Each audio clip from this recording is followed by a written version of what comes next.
Assalamualaikum Sénégal assalamualaikum aduna bi ñu ngi leen di siyaare waat baax fañ leen daan siyaare ci chaîne bu mag bi di Makane bi TV ñu ngi leen di bëgg bu baax di leen daalaat ak jàmm bu fekkee ne gan nga ci chaîne bi rek comme d'habitude ñu ngi lay wax nga abonné te activer cloche notification bi ndax lépp luñ dugal nga bokk ci ñu koy njëkk jot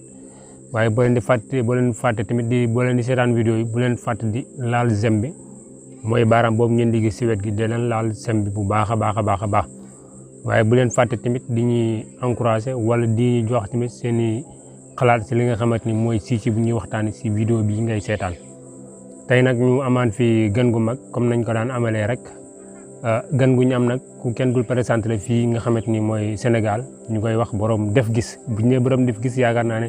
borom xel yëpp dinañ xam kan la ñuy wax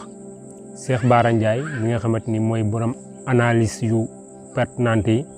analyse yu am solo yu muy def fi nga xamante ni mooy ci réew mi rawatina ci chaîne bu mag boobu di seen luñ bi nii nañ ko xotti teg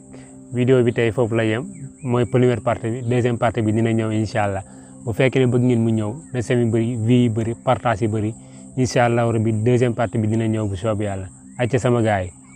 ba ci beneen vidéo incha allah jaa ngeen jëf